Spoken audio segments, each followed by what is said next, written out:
মানে পরিবারে ইনকাম করার মতো কেউ না নেই? কেউ না, একটা ছেলেও না, একটা স্বামীও নেই, কেউ আচ্ছা। না। মেয়ে দুইটা বিয়ে দিয়ে লেছি, কোনো রকম দিছি মনে হয় না, তারা খায় আর কি। আসসালামু আলাইকুম প্রিয় মহাব্বতের ভাইরা, আজকে আমরা এখন আসছি আমাদের এক খালাম্মা, ওনার আর্থিক অবস্থা দুর্বল আমাদেরকে জানাইছেন, তো ওনাকে আমরা দেখতে আসছি আর কি। আসেন। আসসালামু আলাইকুম, ভালো আছেন নি? কি বল? তো কি অবস্থা আপনার?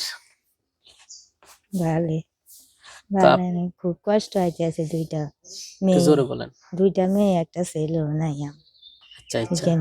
মানে পরিবারে ইনকাম করার মতো কেউ না নেই? কেউ না, একটা ছেলেও না, একটা স্বামীও নেই, কেউ আচ্ছা। না। মেয়ে দুইটা বিয়ে দিয়ে লেছি, কোনো রকম দিছি মনে হয় না, তারা খায় আর কি। আর আপনার খরচ কে দেয়? আমার কোনো রকমের সৌদি ভাইরা কিছু দেয়, বোনেরা কিছু দেয়, এইভাবে সৌদি। আচ্ছা আচ্ছা, মানে আপনার কোনো ইনকাম সোর্স নাই? না ইনকাম নাই।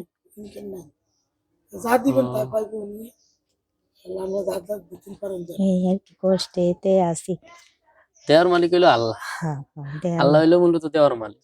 হ্যাঁ তো হ্যাঁ, আমরা তো আসছি দেখি আপনার কতটুকু কি হ্যাঁ, করা যায় আর কি, বাকিটা আল্লাহ তাআলা রাতে আল্লাহ তাআলা যেটা রিজিকি রাখছে এটা আসবই, আইজ হোক কাইল হোক আসবই, ঠিক আছে নি?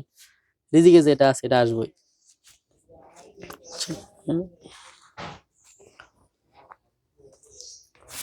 অনেক কথা।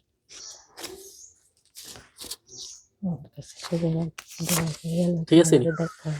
ঠিক আছে, আছে। আমগুলো দোয়া করেন। হ্যাঁ, ঠিক দোয়া আছে করি। গেলাম, আমগুলো দোয়া করেন কেন? হ্যাঁ হ্যাঁ, আল্লাহ আপনার ভালো নাতিও তো রাখুন। এনো, হ্যাঁ, নাতিও পড়ে। ও আচ্ছা আচ্ছা, ঠিক আছে, তো আমগুলো দোয়া করেন কেন? আচ্ছা। আসসালামু আলাইকুম। ঠিক আছে, আল্লাহ সবাইকে ভালো রাখুক, সুস্থ রাখুক। আসসালামু আলাইকুম।